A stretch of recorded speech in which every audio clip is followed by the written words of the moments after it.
Jai Hind aspirants, this is Zahir and welcome back to SSB Crack Exams.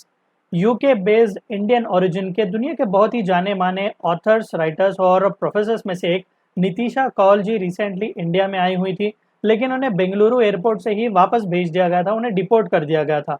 अब जब explanation उन्होंने मांगा तो यहाँ पर अथॉरिटीज़ ने बस इतना कहा कि भाई दिल्ली से ऑर्डर आया हुआ है, सो बिकॉज ऑफ दैट हम आपको यहाँ पर इंडिया में एंट्री नहीं दे सकते। तो आज के इस वीडियो में हम जानने की कोशिश करेंगे कि भाई खुद इंडियन ओरिजिन की ही हैं नितिशा जी, उनकी एंट्री बैन क्यों की गई थी, उन सभी के बारे में डिस्कस करेंगे। तो आइए वीडियो को शुरू करते हैं। तो रिसेंटली न्यूज़ चैनल में छाया हुआ था कि Indian origin UK based professor जो कि यूनिवर्सिटी ऑफ वेस्टमिंस्टर में काम कर रही हैं एज अ प्रोफेसर, तो नितिशा कौल जी रिसेंटली कर्नाटक आई हुई थी और बेंगलुरु एयरपोर्ट में जैसा ही वो लैंड हुई इमीडिएटली वहाँ पर ऑफिशियल्स ने उन्हें रोक दिया और कई घंटों के वेट कराने के बाद उन्हें रिटर्न वापस यूके डिपोर्ट किया गया। और जब उन्होंने क्लैरिफिकेशन मांगा तो बस इतना कहा गया कि भाई दिल्ली से हमें ऑर्डर मिले हुए हैं। अब दरअसल नितिशा जी कर्नाटक आई क्यों हुई थी? अब देखिए, कर्नाटक सरकार जो थी वो 2 दिन का यहाँ पर एक कॉन्फ्रेंस रख रही थी, constitution and national unity convention 2024, जो कि फरवरी 24 और 25 में होने वाला था। तो उसी में कीनोट स्पीकर की तरह यहाँ पर नितिशा कौल जी को बुलाया गया था और जब वो यहाँ पर आई तो इमीडिएटली ऑफिशियल्स ने उन्हें रोका। कई घंटों की यहाँ पर वेट उन्हें करवाने के बाद उन्हें इंडिया में एंट्री नहीं दी गई, उसी इंटरनेशनल एयरपोर्ट से उन्हें वापस यूके भेजा गया। अब रीजंस तो नहीं बताया गया, लेकिन नितिशा जी का कहना यह है कि बिकॉज उनके आइडियोलॉजी या फिर उनके ओपिनियंस सेंट्रल गवर्नमेंट के साथ जो कि मैच नहीं होते, बिकॉज ऑफ दैट ये इस तरीके से उन्हें रिटर्न कर दिया गया है, या फिर उनके डेमोक्रेटिक और कॉन्स्टिट्यूशनल वैल्यूज से रिलेटेड जो उनके ओपिनियंस है, बिकॉज ऑफ दैट उन्हें रिटर्न यहाँ पर भेजा गया है। अब उन्होंने ये भी कहा कि एयरपोर्ट ऑफिशियल्स ने कई बार रेफरेंस भी किया अर्लियर, जो नितिशा जी ने आरएसएस का क्रिटिसिज्म भी किया हुआ था बिकॉज ऑफ दैट। अब यहाँ पर नितिशा जी ने खुले तौर पर कहा है, ट्वीट भी उन्होंने किया कि मैं एंटी इंडिया नहीं हूँ, बल्कि मैं एंटी अथॉरिटेरियन हूँ और मैं प्रो डेमोक्रेसी हूँ और ग्लोबली मैं बहुत ही जानी मानी जाती हूँ, एक रिस्पेक्टेड इंटेलेक्चुअल हूँ, एकेडमिक और पब्लिक इंटेलेक्चुअल भी हूँ, जो कि लिबरल डेमोक्रेटिक वैल्यूज को मैं सपोर्ट करती हूँ। I think because of that only central government जो है मुझे टारगेट कर रही है और मुझे यहाँ पर इमीडिएटली उन्होंने डिपोर्ट किया।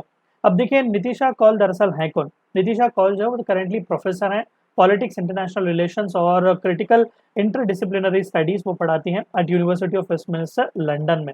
अब नितिशा कौल जी दरअसल इंडिया की ही हैं, उन्होंने अपना बैचलर्स किया हुआ है ऑनर्स इकोनॉमिक्स में फ्रॉम एसआरसीसी दिल्ली यूनिवर्सिटी और उन्होंने अपना मास्टर्स इकोनॉमिक्स में ही किया हुआ है। अब यहाँ पर स्पेशलाइजेशन उनका पब्लिक पॉलिसी था।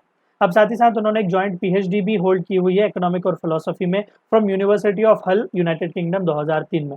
अब 2002 से लेकर 2007 तक का एज इकोनॉमिक्स के असिस्टेंट प्रोफेसर उन्होंने ब्रिस्टन बिजनेस स्कूल में काम किया और 2010 में as an associate professor of creative writing उन्होंने रॉयल थिम्पू कॉलेज भूटान में जो है उसे ज्वाइन किया हुआ था।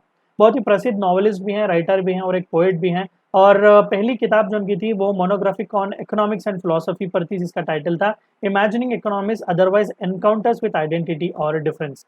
अब देखिए, कश्मीर से वो दरअसल बिलोंग करती हैं, तो कई बार हुआ क्या कि कश्मीर और कश्मीरियत के लिए भी उन्होंने आवाज़ उठाई हुई थी और साथ ही साथ कई बार वुमेन एम्पावरमेंट के लिए, वुमेन जेंडर इक्वालिटी के लिए भी उन्होंने कई सारे आर्टिकल्स भी लिखे हुए हैं, जो कि बहुत ही ना एक रेडिकल सी सोच यहाँ पर देते हैं।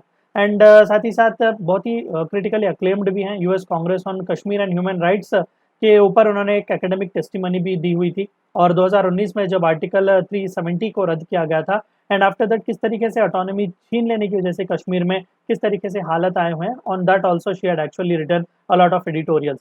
तो यहाँ पर लांछन यही लगाया गया कि सेंट्रल गवर्नमेंट के ओपिनियंस के साथ जो कि उनका ओपिनियन मैच नहीं करता। अब जो कि कर्नाटक में कांग्रेस की सरकार है, उन्होंने इन्हें इन्वाइट किया हुआ था, बिकॉज ऑफ दैट टसल उन्हें इंडिया में एंट्री नहीं दी गई। तो अभी वेट करके देखना पड़ेगा कि आगे इंटरनेशनल जो कम्युनिटी है वो इस इंसिडेंट को कैसे रिस्पॉन्ड करेगा। तो ये थी चंद बातें आपको इस वीडियो में जाननी थी। वीडियो को एंड करने से पहले आप सभी को एक और बार याद दिला दूं कि एसएसबी क्रैक एग्जाम्स के पास एसएसबी इंटरव्यू से related full fledge online course available है। हर महीने इसके नए बैचेस स्टार्ट होते हैं, अपने फ्रेंड्स के साथ भी इन्फॉर्मेशन शेयर कीजिएगा। We also provide you courses like India, CDS, AFCAT and warrior written is a code which you should use so that you get 10% discount. Meet you next time, until then stay healthy, stay safe. Thank you for watching my video. Jai Hind. अगर आप एक defence aspirant हैं और SSB interview, NDA, CDS, AFCAT जैसे exams के लिए prepare कर रहे हैं तो आप एसएसबी क्रैक एग्जाम्स के कोर्स को चेक करना ना भूलें। आप हमारी लर्निंग एप्लीकेशन को गूगल प्ले स्टोर से भी डाउनलोड कर सकते हैं।